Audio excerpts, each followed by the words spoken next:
É sempre muito importante podermos tratar dos assuntos que esta nação tem, tratarmos de temas e de temáticas que são sempre salvaguardadas e na voz de quem sabe. Quem sabe, aqui à segunda-feira, entre as 8 e as 9 da manhã, vamos ter o Carlos Rosado de Carvalho, jornalista e economista, que vai tratar aqui dos temas no seu Economia Sem Macas. Mas assuntos são transversais. Tudo na nossa vida, para além da nossa sociedade, tudo tem a ver com o que temos, o que gastamos, o que consumimos e o que podemos comprar. Carlos Rosado de Carvalho, bem-vindo nessa estreia aqui no dia 15 de abril de 2019. Bom dia. Bom dia, João Pinto. Bom dia, ouvintes. É um prazer estar aqui na MFM e poder ter este espaço diário, mais longo à segunda, mais curto durante a semana. A ideia é de facto fazer uma economia sem macas, como se diz, sem problemas, acessível a todos. E também, como dizias, economia, eu costumo dizer às pessoas que costumam trabalhar comigo que, para mim, tudo é economia, não é? A nossa vida é regida por justamente isso. Todos os assuntos têm a ver com a economia, desde que abordados na perspectiva correta, não é? Portanto, a própria política, aliás, quem comanda a vida devia ser a política, não a economia. Infelizmente, às vezes é o contrário, mas é tudo. O desporto tem a ver com a economia, as coisas estão todas relacionadas e é um pouco isso que nós vamos tentar fazer aqui, descodificar um pouco a economia, os conceitos económicos, as decisões económicas, como é que elas nos afetam, porque a economia também para mim só tem sentido porque afeta as pessoas. Eu costumo dizer, por exemplo, se nós fizermos um título a dizer que o Banco Nacional de Angola desceu a taxa básica, o que é que isto quer dizer? Se nós dissermos isso a uma zungueira, ela pergunta, ok, paga, mas o que é que eu tenho a ver com isso? Pois. E, portanto, a ideia é um bocadinho essa. E, de facto, por exemplo, a decisão da taxa básica tem efeito... Afeta toda a gente, porque o Banco Nacional de Angola não fixa taxas de juros, enfim, não fixa. Agora está com a mania de fixar taxas de juros para os bancos, os tais 7,5%. Mas, em princípio, o Banco Nacional de Angola não fixa taxas de juros, mas as taxas de juros do Banco Nacional de Angola influenciam todas as taxas do mercado. E quando as taxas de juros são influenciadas, uma taxa de juros mais baixa quer dizer que eu vou poder comprar uma geleira que não podia, quer dizer que a empresa vai investir, quer dizer que vai haver mais emprego, enfim, todas estas coisas. E, portanto, é um pouco isso que nós vamos tentar fazer aqui diariamente, em conversa contigo. Como disseste, à segunda-feira é uma coisa mais longa e durante a semana, terça a sexta, um diálogo expresso, como diz o João de Almeida, uma coisa mais curta. É verdade. Então, muito bem-vindo, caros amigos. Já tem aqui um convidado que durante as manhãs aqui na MFM vai trazer um pouco da sua sapiência para dar a conhecer, e é claro que também pode generalizar o debate, não é? Sabemos que, de facto, depois de algumas opiniões, cada um de nós tem recebido telefonemas de pessoas reagir nas redes sociais, e isso é bom porque faz crescer o diálogo e faz crescer o debate. Justamente vamos tentar também aqui interagir um pouco com os ouvintes, portanto vamos depois talvez afinar a melhor forma de fazer, mas estamos abertos a sugestões de temas que possamos ou não tratar, sobretudo à segunda-feira, e portanto também vamos procurar fazer um espaço também com interação com os ouvintes, com quem nos ouve, que no fundo são a razão da nossa existência, não é? É verdade. Então, hoje, para início de conversa, um tema que durante toda esta semana, depois de ter sido anunciado portanto, a Telstar como a quarta operadora de telefonia móvel, suscitou uma grande claro está, pelo facto de ter caído do céu, não é? Justamente.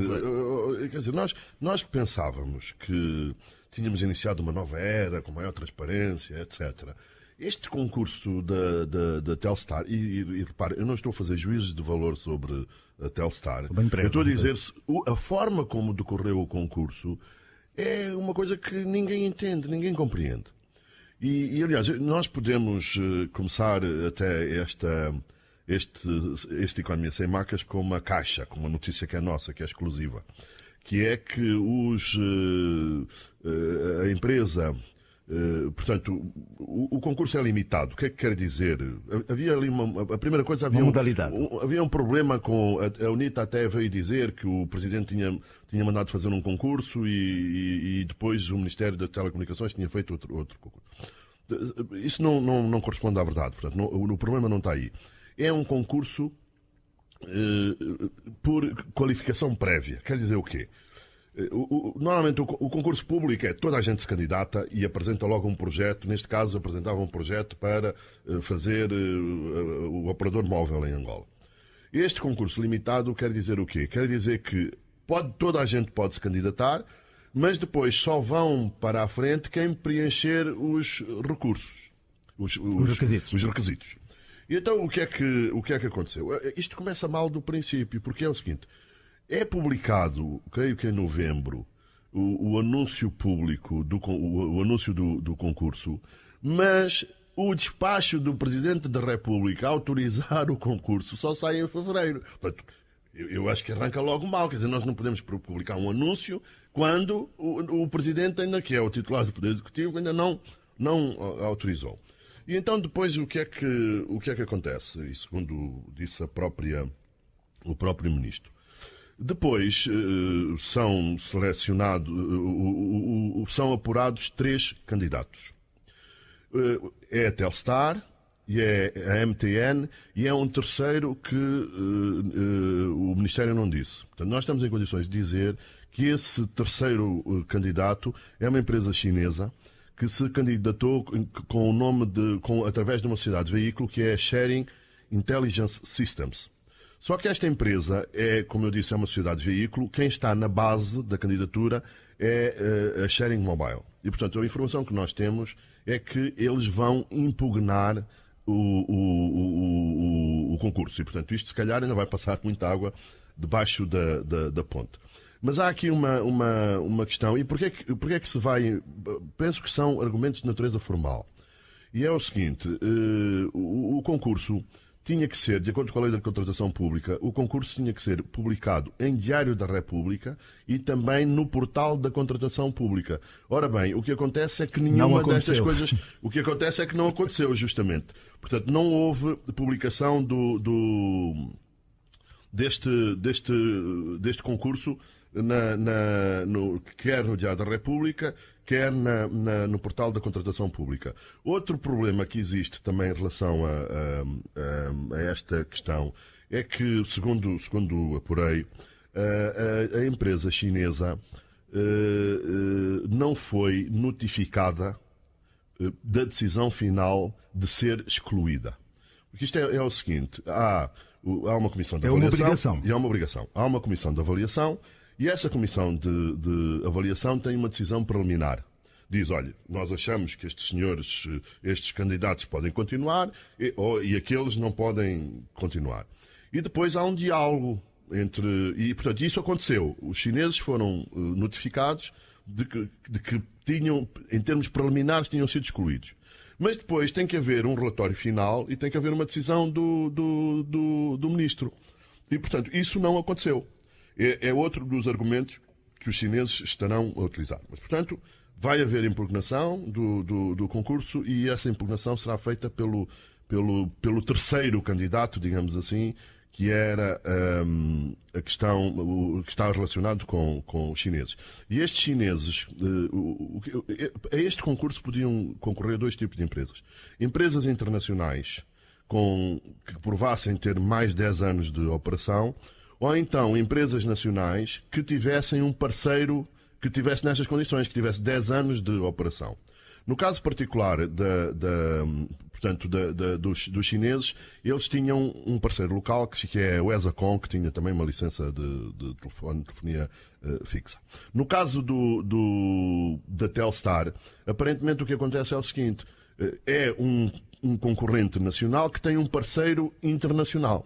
Segundo me dizem, esse parceiro internacional pode ser a TIM, que é uma empresa ligada à Itália Telecom, que atua também no Brasil. Tudo bem até aqui. Agora, e claramente a TIM tem mais de 10 anos de operação. Muito bom, sim, senhor. Agora, o que acontece é há aqui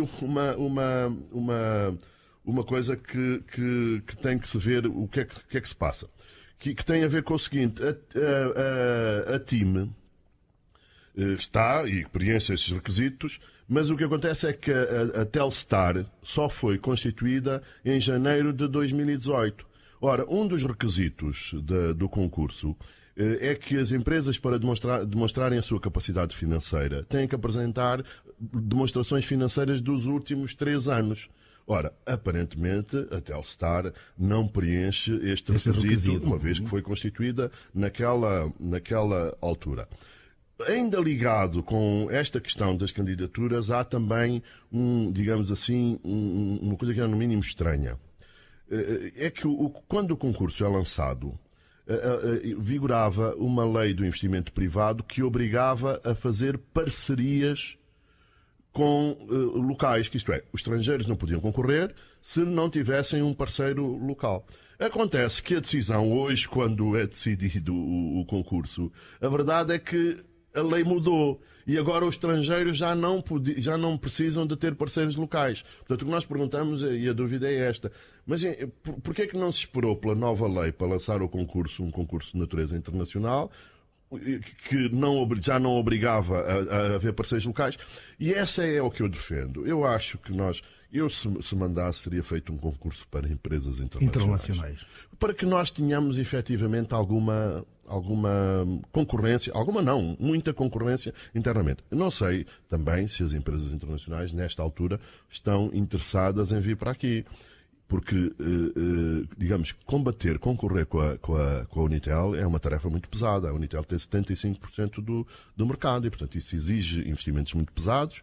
Angola, e depois o mercado de telecomunicações em Angola também não está nas províncias, está basicamente em Luanda e aqui em Benguela e na faixa litoral. E, portanto, não é fácil encontrar alguém que tenha efetivamente essa capacidade.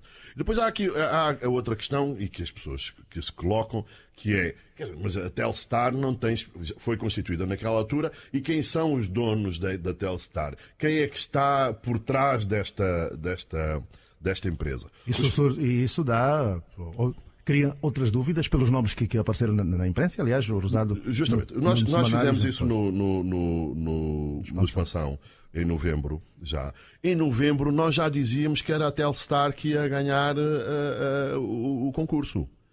Porque era a única que estava na corrida. Os chineses tinham sido excluídos, a MTN sul-africana tinha-se retirado, não comentou, mas alegadamente por não considerar que o concurso estivesse a ser propriamente transparente. Mais do que isso, em novembro a Telstar está disponível. A Telstar já tinha um vídeo, não é, em que se apresentava como o vencedor deste concurso. Portanto, já está aqui qualquer problema que não...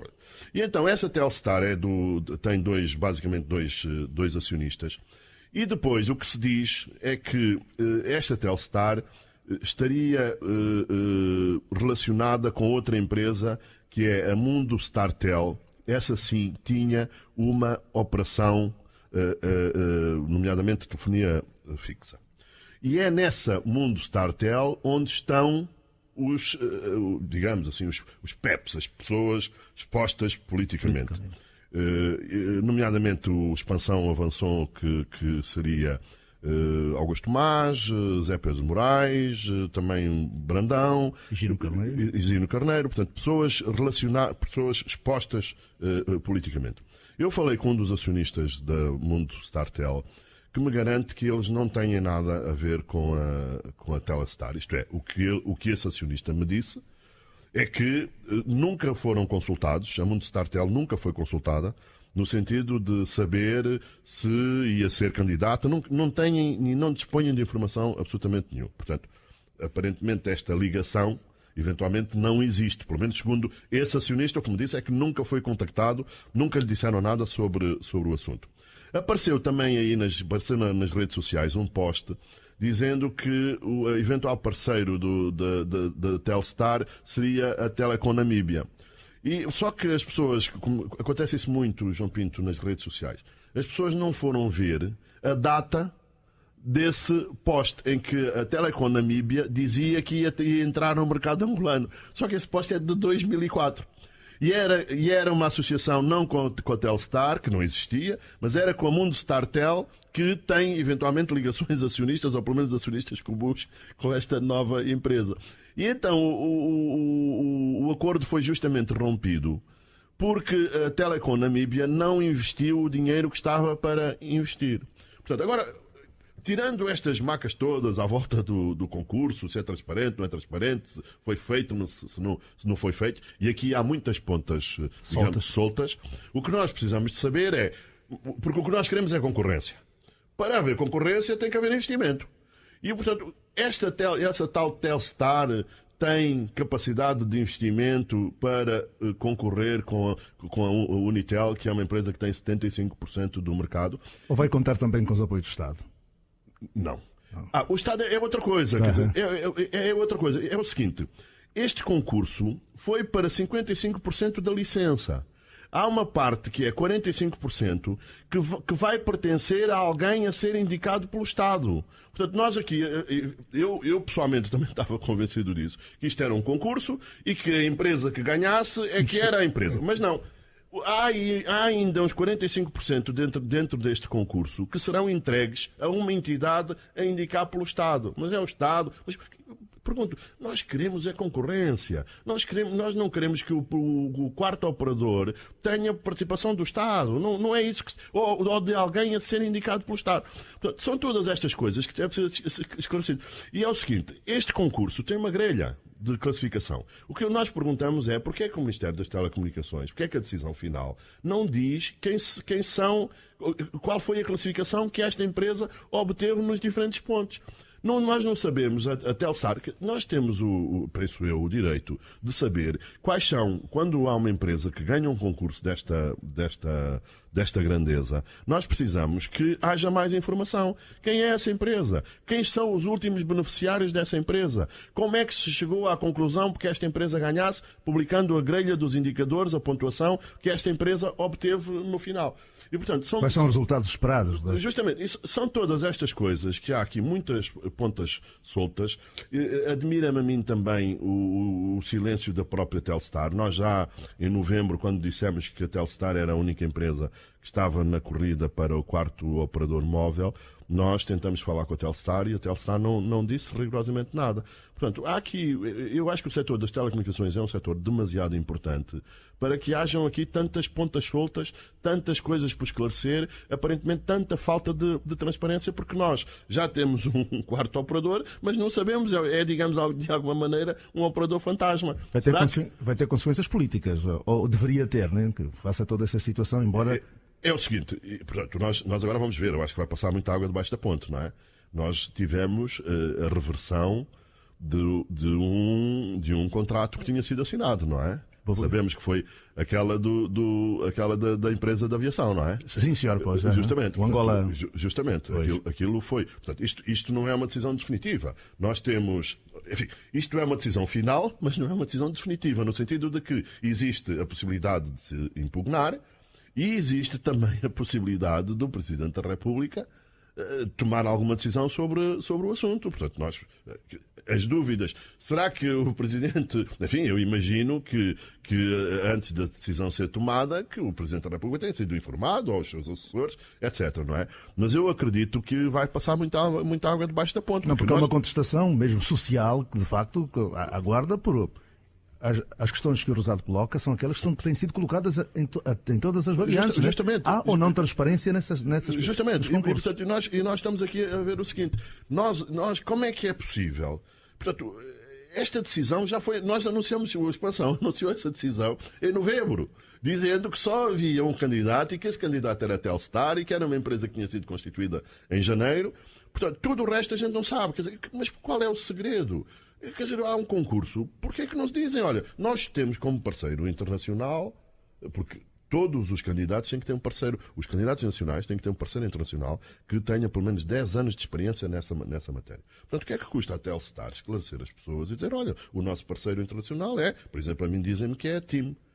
As pessoas dizem, mas a Unitel e a Movicel também, quando entraram, não tinham parceiros internacionais e ninguém os conhecia.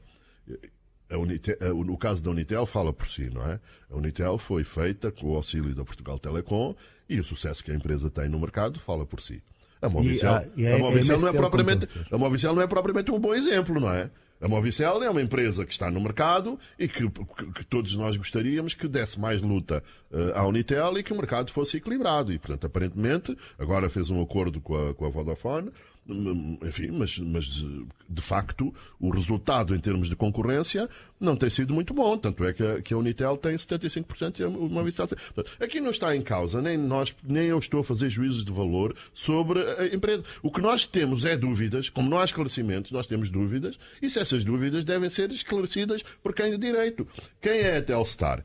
Quem são os acionistas da Telstar? Qual é o Qual é o parceiro tecnológico ou parceiro internacional da Telstar? É que, por exemplo, se fosse como veio aí dizer que era a Telecom Namíbia, o que acontece é que a Telecom Namíbia veio para Angola com a Mundo Startel, comprometeu-se a fazer uns investimentos, não fez esses investimentos e romperam a parceria. Portanto, é isso que nós temos que saber, é isso que o Ministério tem que explicar e que a Telstar também tem que explicar. Qual é o investimento? A mim dizem que há um investimento global de 400 a licença custa 120, global de 500 milhões de dólares. A licença custa 120 e o resto era à volta de 400 milhões de dólares de investimento. Portanto, é isso que nós precisamos saber, nós consumidores, porque nós estamos todos ávidos de ver concorrência no setor das telecomunicações para que tenhamos melhores serviços e a um preço mais baixo. É isso que nós todos queremos, é isso que nós todos estamos à espera que possa acontecer e, portanto, caberá ao Ministério das Telecomunicações, em particular ao Ministro que tomou a decisão final com base numa proposta da Comissão de Avaliação, de nos explicar e de nos esclarecer estas dúvidas todas, porque tem a obrigação de nos explicar. Carlos Rosado de Carvalho, Economia Sem Macas, a segunda-feira aqui na EBFM. Todas as segundas vai ser assim. Começamos com o concurso público e a Telstar. Chegamos à meia hora. A segunda parte, Rosado, caiu depois assim tudo prestes a ser resolvido, mas eis que surge o decreto do Presidente da República cancelando a compra que se pretendia fazer à Boeing dos 777-300. Este é um aviso para a Telstar. Para este, portanto, com a TAG já tinha havido aquela anterior, uma empresa anterior de voos domésticos, não é? Que foi tudo assinado e depois o Presidente cancelou. E agora temos este contrato da compra de aviões, que justamente, eu não sei se quando houve aquela maca do 737 MAX que caiu, não é? Eu falei com o Ministério dos Transportes, portanto, estamos a falar daqui a 3 ou 4 semanas atrás, não é? Um mês atrás, e o Ministério dos Transportes garantiu, que aliás o Expresso também publicou isso, que iam manter a compra, incluindo dos MAX. E o argumento era, nós não vamos... este acidente não nos vai fazer desistir da compra desse tipo de aeronaves, porque os primeiros estão para chegar em 2021 e até 2021, entretanto, o problema já foi resolvido e, portanto, isso não foi resolvido, então aí nós não compramos, não vamos comprar aviões com problemas. Mas, portanto, um mês depois acontece isso. E isso não é por acaso, João Pinto. Isto é por causa do Fundo Monetário Internacional. Portanto, as pessoas, para mim está claro, não é? Mas as pessoas, eu não sei se elas entenderam muito bem isso. Quem manda em Angola do ponto de vista económico é o Fundo Monetário Internacional, não é o governo. Aliás, e isto terá sido feito uma obrigação do Fundo Monetário Internacional. Aliás, o fundo esteve aqui até para a primeira avaliação, porque a questão é a seguinte: nós vamos receber 3,7 mil milhões de dólares, mas não recebemos o dinheiro todo. Começaram por libertar à volta de 900 milhões. E agora, as próximas tranches, depende de quê? Depende de avaliações que o fundo faça. A primeira foi feita, aparentemente ainda não está concluída, porque a missão do fundo esteve cá até dia 29 e supostamente o que acontece normalmente é que no último dia ou no dia seguinte, ao fim da missão, há a emissão de um comunicado a dizer, olha, teve uma missão do fundo cá e que estivemos e falamos com o governo, falamos com as coisas. Desta vez o que aconteceu foi que não houve comunicado e as negociações foram prolongadas. Por acaso, o fim da missão coincidiu mais ou menos com o início da cimeira da primavera do Banco Mundial e do Fundo Monetário Internacional. E como iam para lá o governador do Banco Nacional, o ministro das Finanças, etc., acabaram por prolongar as negociações. Portanto, a questão que se coloca é porquê é que prolongaram as negociações. Agora começam a aparecer essas coisas. E, portanto, aparentemente isto terá sido determinado pelo Fundo Monetário Internacional com receios relacionados com a dívida pública. Porque é o seguinte, a TAG não precisa de aviões? Precisa.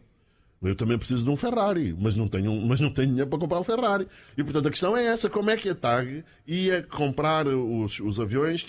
E a TAG é o seguinte. A TAG é uma empresa que está em situação de falência técnica. Isto é, se a TAG fosse liquidada, a venda dos ativos da TAG não era suficiente para pagar as dívidas que a TAG tem. Também é verdade que se diz que uma parte das dívidas que a TAG tem é ao próprio Estado. E, portanto, como o Estado é o único acionista da TAG, o que o Estado podia fazer era transformar essas dívidas em capital social da TAG e isso resolvia-se. Mas, portanto, temos aqui um problema e a questão que se coloca agora também relativamente a isso é o seguinte: haverá lugar ao pagamento de indemnizações? Em primeiro lugar, há um problema reputacional, não é? Quer dizer, João Pinto, eu prometi-te comprar uma coisa e depois, uns meses depois, eu vou dizer, olha, espera lá que eu já não vou comprar. Portanto, isto tem um argumento tem um problema de reputação, não é? De credibilidade do Estado, não é? Até porque é feito por encomenda, né? Porque as pessoas fazem justamente, tem um planeamento. Um avião não se faz... quer dizer, por isso mesmo é que os aviões foram encomendados para serem entregues em 2020 ou 2021. Portanto, está aqui um plano. Mas no caso aliás, depois iremos falar na questão eventualmente da questão do empréstimo do Exim Bank dos tais 4 mil milhões. Segundo se sabe, portanto, uma parte das compras da Boeing também seria feita através de crédito, porque no fundo a Boeing é americana, estão a exportar para cá e, portanto, podem ter apoio do Exim Bank, que é um banco de exportação americano. Mas no caso da Bombardier, parece-me que já teria até havido desembolsos de dinheiro. E, portanto, a gente fica a perguntar, mas como é que agora o que é que vai acontecer? Portanto, quanto é que a anulação deste contrato vai custar ao Estado angolano? Portanto, aqui o que nós temos que ver é que, se calhar, temos que analisar as coisas com maior cuidado, porque de outra maneira nós não conseguimos. Portanto, nós não podemos estar do ponto de vista da reputação e do ponto de vista até dos custos que tem para o país. Porque a TAG, que ia comprar os aviões, tem outros problemas também. Como eu disse, é a situação de falência técnica e, portanto, há aqui a possibilidade de entrar algum acionista para a TAG no âmbito de um eventual processo de privatização. E, portanto, quer dizer, é o seguinte, todos nós achamos, bom, a TAG é a companhia de bandeira, não sei o quê, não sei o que mais. Mas aquilo é uma empresa. Não faz mal a ninguém que tenha parceiros. Não faz mal a ninguém que tenha parceiros e, sobretudo, o Estado não pode andar lá a torrar sempre o dinheiro que andou a torrar até agora. E, sobretudo, não pode torrar se não houver um plano de reestruturação da empresa que permita, não é, reduzir as perdas no futuro. E a verdade é que a TAG atualmente não é uma empresa rentável. A TAG, tal como está, não tem capacidade de absorver os tais aviões que venham por aí. E, portanto, antes de tudo mais, nós precisamos de ver uma reestruturação da TAG, no sentido de pôr a empresa, reestruturar a empresa, para que ela, efetivamente, possa, no futuro, ser uma companhia de aviação e que seja apetecível até no âmbito da privatização. Agora, Rosado, os resultados que saem de Bretton Woods são aqueles que portanto, tinha em perspectiva, uma vez que terminaram as reuniões de primavera, houve a tal conferência almoço com essa possibilidade dos 4 mil milhões de dólares de investimento. Pois, são coisas, enfim, é o seguinte, nesta altura Washington é sempre importante, não é?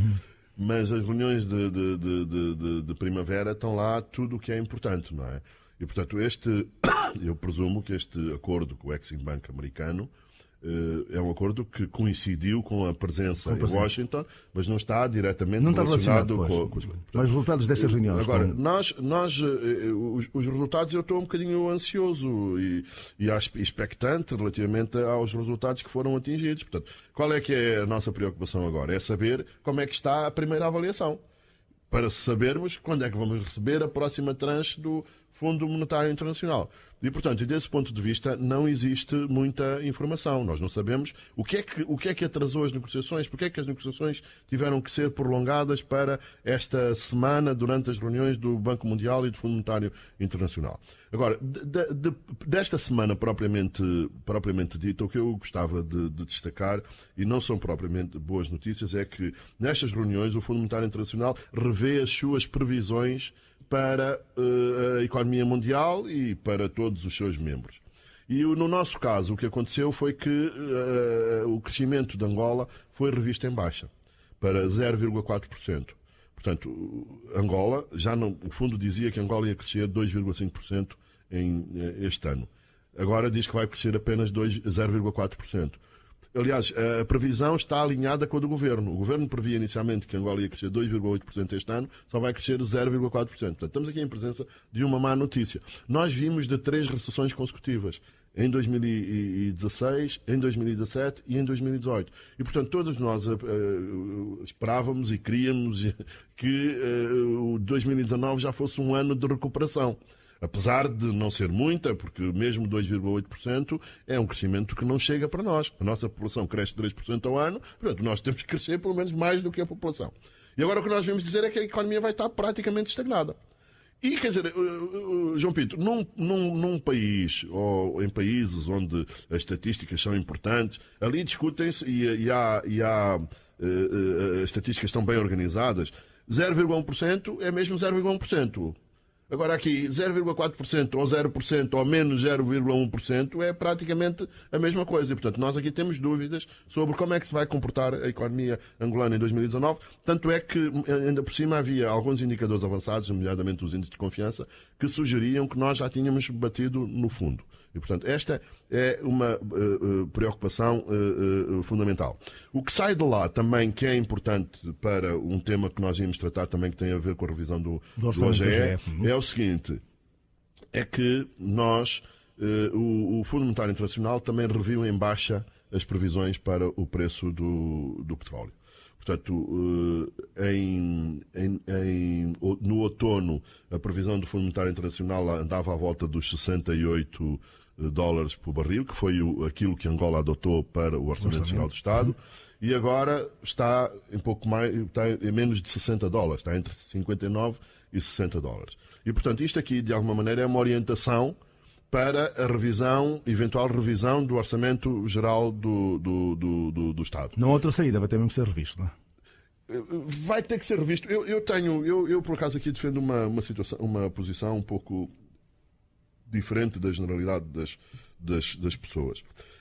Portanto, agora há nós estamos a falar de 60 dólares, já há uma diferença considerável relativamente àquilo que está no Orçamento Geral do Estado. Portanto, há uma diferença de 8 dólares. 8 dólares é muito, eu não sei. Mas neste momento está um pouco acima de 70, né? Justamente.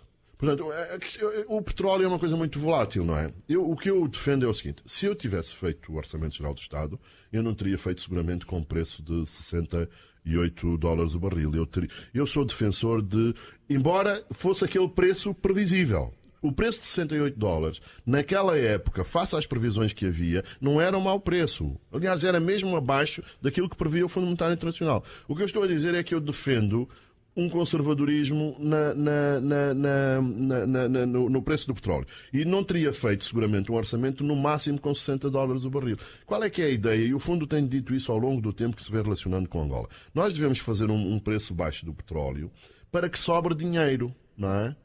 Se nós fizermos 60, se for 70, fantástico. Só que este 70, essa diferença não vai ser gasta. Vai para reservas que nos permitem depois enfrentar eventuais baixas de petróleo no futuro. E, portanto, neste caso, a minha opinião é que o problema, eventualmente, já não está tanto no preço do petróleo, mas o problema estará mais na produção de petróleo. Nós temos uma previsão de produção de 1.570.000 barris por dia no Orçamento Geral do Estado e, quer dizer, eu já ouvi falar em previsões de 1.430.000. Portanto, aí sim, dentro da produção de petróleo, eventualmente poderá haver problemas. Portanto, vamos ver, esta decisão, aparentemente a decisão está tomada, vai haver revisão, inclusivamente fala-se, creio que onde é que vai ser cortado, será no investimento público, e aí é um problema, João Pinto. Qual é que é o problema? É que o investimento público é o último sítio onde nós devíamos de cortar, não é? Porque as outras despesas, nós devemos cortar nas despesas com bens e serviços, nos telemóveis dos ministros, nos carros, nas gasolinas, essas coisas todas, e não naquilo que é investimento público. Ou a menos que parece o que é que o investimento público em Angola, normalmente o retorno e a rentabilidade do investimento público é baixa. Mas, portanto, a mim, assim, à partida, preocupa-me que haja cortes no investimento público, que, para os economistas, o investimento público, desde que seja bem planeado, bem executado, bem fiscalizado, normalmente é considerado como uma boa despesa por oposição às despesas em bens e serviços que são consideradas, digamos assim, de alguma maneira má despesa, não é? Vem o dia 20, o MPLA vai lançar a sua campanha de combate à corrupção, nepotismo, bajulação, impunidade, para além, claro está, de estar a preparar um alargamento do seu Comitê Central para mais de 400 pessoas, né? Portanto, são 2 ataques, assim, de repente, para estar na boca do povo. Exatamente. Quer dizer, eu no caso do combate. No caso do combate, eu não sei se te lembras, o MPLA fez um seminário ainda durante, portanto, o MPLA ainda era presidido por José Eduardo Santos, e eu por acaso fui um dos preletores, fiquei um bocadinho até surpreendido pelo facto de me terem convidado para... E era justamente um seminário sobre o combate à corrupção. E, portanto, isso tem sido uma palavra de ordem do MPLA, a par daquela coisa de corrigir o que está mal, melhorar o que está bem, é de facto... É neste momento a bandeira. A bandeira. E, portanto, enfim, vamos esperar exatamente para tentar perceber o que é que consiste, mas eu acho que este combate é fundamentalmente um combate interno, não é? Portanto, é dentro do MPLA que se tem que... Justamente, quer dizer, quem tem governado Angola durante estes tempos todos, quem tem governado é o MPLA. E, portanto, eu acho que são mensagens, sobretudo, para consumo interno, porque é o nepotismo, a corrupção, todas estas coisas são fenómenos que, não estou a dizer isto, enfim, a corrupção é uma coisa transversal à sociedade, mas o grosso, basicamente, tem sido feito por pessoas ligadas ao MPLA. E, portanto, esperemos que sim, é uma espécie de catarse interna, não é? Quer dizer, temos que resolver e continuar a resolver internamente. Depois tem a questão, há outra questão, enfim, não conheço os estatutos, pelo menos, enfim, não conheço em detalhe. Agora, este aumento do número do Comitê Central, eu acho que também fica assim um bocadinho desconfiado. João Pinto, nós estamos numa altura em que o que devemos fazer é cortar nos custos, não é? Quer dizer, ter coisas mais pequenas, um país mais ligeiro, organizações mais ligeiras, no sentido de não termos até ao nível da poupança. E, portanto, o que nós vemos é que esta decisão de aumentar os conselheiros... Enfim, eu também não sei quais são as mordomias que os conselheiros do Comitê Central têm. Sendo partido só... Isso, sim, mas nós vivemos num partido-Estado. Sabemos todos que...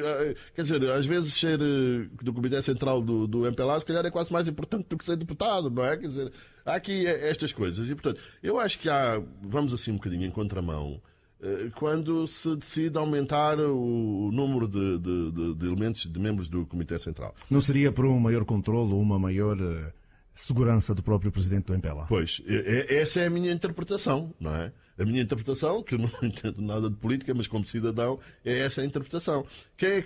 E também foi dito, não, o processo de entrada dos 135 novos membros vai ser um processo transparente. Mas, quer dizer, basicamente o que me parece que vai acontecer é que vão entrar pessoas, digamos assim, próximas da corrente de João Lourenço. Será que isto é um indício de que não está a conseguir fazer as coisas com a velocidade que desejava dentro do partido, com resistências? Às vezes fala-se de discussões sobre a eliminação de imunidades, etc., que tem tido resistências dentro do partido. Portanto, será que este aumento do Comitê Central tem a ver com isso, para reforçar a posição e os membros do Comitê Central que estão ao lado do presidente do MPLA, neste caso o João Lourenço? Eu estou eu sou tentado a subscrever de alguma maneira esta tese que é de que eventuais dificuldades internas no partido fazem com que se aumente o número de membros do Comitê Central. Porque quer dizer, aquilo vão ser quase 500, não é? 400 e qualquer coisa. Não é? Pois é, quer dizer, acho que, enfim, não sei. Acho que aquilo é quase um congresso, Mas, não é? mas augura-se, de facto, aí grandes debates e discussões acérrimas, não é? Pois, vamos ver o que é que... E eu acho isso, de alguma maneira, aquilo que se tem passado no MPLA nos últimos tempos, aparentemente o Presidente João Lourenço até nem gostou, porque dizia, por questões de disciplina, etc. É o seguinte, eu gosto de ver debates nos partidos. E, portanto, eu acho que essas divergências dentro do MPLA são normais. O que não é normal, do meu ponto de vista, é uma grande unanimidade. Nós vemos em todos os países, é assim, sobretudo em relação a questões fraturantes. Nós vemos no Brexit lá na Grã-Bretanha, não é? Em que o Partido Conservador está dividido. Então, os partidos, todas as pessoas têm opiniões, são diferentes. E, portanto, eu acho até que este tipo de coisas que estão acontecendo no MPLA até são suscetíveis de fortalecer o partido. E todos nós ficamos contentes de que haja efetivamente democracia efetiva e não democracia só de falar. Portanto, as divergências entre os partidos e entre os membros dos partidos são normais. Agora, têm que ser feitas também de uma forma direta, não é? Portanto, normalmente o que acontece é que há uma direção eleita, há uma contestação, vai-se a votos e depois de se ir a votos as pessoas de alguma maneira têm um certo recato. Mas quando há posições fraturantes há sempre divergências entre os partidos. E portanto eu acho que esta coisa das divergências existirem e que parece que existem dentro do MPLA não são propriamente uma coisa muito complicada, não é? E até podem no limite ser salutar. Estamos quase a terminar, portanto aqui esta é uma matéria que fomos à busca há pouco tempo, não há grandes elementos relativamente àquilo que ficou filosoficamente dito no jornal A Vanguarda por Abel Chivucovuco, que esperava hoje dia 15, segundo ele dizia, um instinto dele dizia que ele hoje teria já um partido formado. Mas não há assim grande informação, não é? Pois, estamos todos aqui muito... aqui o Abel Chivucovuco anda-nos a deixar assim um bocado ansiosos, não é? Porque não sabemos exatamente... Agora, é o seguinte, Abel Chivucovuco é uma figura incontornável da política angolana, não é? E, portanto, é um homem com capital político fantástico. Eu não sei o que é que poderá ser da Casa CE sem Abel Chivucovuco, não é? E, portanto, todos nós, de alguma maneira, ficamos contentes, independentemente daquilo que nós possamos pensar sobre Abel Chivucovuco. Portanto, eu não estou a ver eleições em Angola que não tenham a participação de Abel Chivucovuco, não é? Portanto, é uma figura incontornável da nossa política, tem um capital político enorme. Agora, vamos ver. Agora, também me parece que ele tem sido um bocadinho ingênuo no meio destas quer dizer, não tem sabido escolher os melhores aliados, não é? Porque aparece em 2012. Tem até 2017 para resolver a maca lá da Casa CS, se transforma em partido, se não transforma em partido. São 5 anos. E, portanto, o que nós vimos é que aquilo estava tudo muito mal resolvido, não é? Daí a saída de Abel Chivucovuco. Todos nós coincidimos, ou a maior parte dos analistas coincidem, no sentido de pensar que quem esteve mal neste processo todo não terá sido Abel Chivucovuco, mas os partidos que integram a Casa CE. Agora, como é que vai ser o futuro? Não sei. Eles dá aí algumas pistas. Parece que se falava no Bloco Democrático, mas ele aparentemente descartou essa questão. Eu ainda tentei falar com algumas pessoas e não consegui efetivamente apurar. Agora, eu vou só fazer um desejo, e esse desejo penso que é comum a todos os angolanos, é que Chivucovuco continue na política e que concorra às próximas eleições, e já agora também que o faça dentro de uma organização mais estável, não é? Que é para nós, depois das eleições, as pessoas votarem com um determinado objetivo, e neste caso, fundamentalmente, eventualmente, o capital político é todo de Abel Chivucovuco, e de repente ele desaparecer. Aliás, eu penso mesmo que, não sei se a estratégia de Abel Chivucovuco será propriamente a melhor. Ele saberá, e os conselheiros dele saberão muito melhor do que eu. Mas esta é o seguinte: Vê, João Pinto, desde as eleições, a primeira coisa que Abel Chico-Vuco fez foi renunciar ao cargo de deputado. Eu penso que quem se candidata deve ter um protagonismo para que nos debates que acontecem na Assembleia Nacional, é que nós depois deixamos praticamente de ouvir falar de Abel Chico-Vuco, e portanto eu gostava que fosse uma coisa mais consequente, porque a democracia não é só as eleições. As eleições são, digamos assim, o clímax da democracia. Mas a democracia vem ao longo deste tempo todo. E o combate político faz-se onde? Faz-se na Assembleia Nacional. E, portanto, eu acho que era muito melhor que Abel Chico-Vuco participasse da Assembleia Nacional. Mas o que todos nós dizemos, independentemente do que nós pensamos sobre Abel Chico-Vuco, todos nós sabemos que ele é incontornável na política, que tem um enorme capital político, mas talvez não saiba escolher muito bem as companhias onde anda. E, portanto, nós esperamos que agora esta solução, qualquer que ela seja uma solução bem mais estável do que aquelas que foram anteriores, e nomeadamente essa experiência da Casa CE. Vamos terminar, estamos muito próximos, é exatamente por aquilo que é. O Mali volta a estar na rota de Angola, depois daquele 2010, dos 4 a 4. Dos 4 a 4. Pois, eu aqui, enfim, aqui também o meu desejo é que haja mais organização, não é? Porque aquilo que nos tem, eu não sei, já não me lembro como é que se chamava aquele o treinador francês que foi campeão pela Zâmbia e depois Hervé Renard. O Renard. Eu lembro-me de estarem a treinar ali creio que no parque da Cidadela, não é? No parque de estacionamento. Quer dizer, isto aqui é um problema. Quer dizer, nós não podemos dar esse tipo de bandeiras. É isso que qualquer que seja a nossa participação, nós vamos lá e podemos ganhar ou perder, mas quer dizer, ter a noção de que as coisas foram bem planeadas, que os trataram dos passaportes dos jogadores, e depois há a questão também de natureza financeira. O Estado angolano, como todos sabemos, não está propriamente numa boa situação. E é o seguinte, João Pinto, eu acho que o Estado não tem que andar a financiar o futebol. Nós estamos a falar de futebol profissional. E, portanto, o Estado não tem que andar a dar dinheiro à Federação. A Federação que se desarrasca, que arranja os seus, exatamente, que se arrasca os seus patrocínios. O futebol em todo o lado é uma indústria, é um negócio. Naturalmente que aqui em África as coisas não são. Mas no final do dia, nós podemos até ver o que tem afastado as pessoas do futebol em Angola e faz com que as pessoas gostem mais dos clubes espanhóis e portugueses e ingleses. Todos nós temos um clube italiano, um clube francês, um clube inglês, todas essas coisas. É aquilo que se passa internamente, não é? Em que nós vemos, por exemplo, eu acho que era fundamental ao nível das competições nós termos uma liga de futebol profissional. Moçambique já tem. Justamente, quer dizer, é do ponto de vista se os talentos estão aqui, somos 30 milhões e, portanto, vão surgir sempre melhores ou piores jogadores. Mas eu acho que o nosso problema em Angola, no caso do futebol, e isso depois reflete-se ao nível das seleções, é um problema de organização. E é um problema de os clubes e dos presidentes dos clubes estarem habituados a viver dos patrocínios das Sonangols, das Forças Armadas, da polícia, etc. Não, o futebol é um negócio. E, portanto, estes clubes têm que saber sobreviver sozinhos, têm que inventar receitas.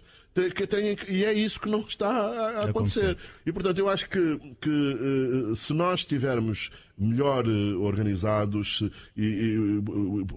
às vezes problemas administrativos que são coisas completamente impensáveis. Jogadores que não podem vir de fora ou que não podem viajar porque não trataram no passaporte. Quer dizer, são todas essas questões, porque eu acho que se resolverem essas questões, eventualmente podemos ter alguma hipótese, que são os 2 primeiros, não é? E depois ainda é o melhor terceiro ou qualquer coisa.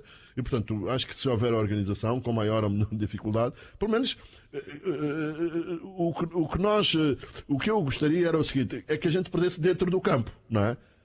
Ou ganhar ou perder é dentro do campo. Não vamos ganhar nem perder por questões externas ao futebol e, nomeadamente, sobretudo se forem questões relacionadas com a organização. E o Rosado, como gosta de números, gostaria que depois dessa participação houvesse também que se tratasse exatamente de negócio no desporto. Justamente. O negócio, o desporto escolar não. O desporto escolar o Estado deve apoiar, e não é propriamente o futebol, porque o futebol agora é feito em academias, são os próprios clubes que têm academias, e aquilo é feito de uma forma profissional. E, portanto, o futebol é um negócio, e, portanto, como sendo um negócio, e nem é um negócio que não precisa de ser andado a ser subsidiado. Vamos subsidiar a agricultura, vamos subsidiar eventualmente a indústria, mas subsidiar o futebol não faz sentido absolutamente nenhum. Carlos Rosado Carvalho, Economia Sem Macas, a segunda-feira aqui na MFM.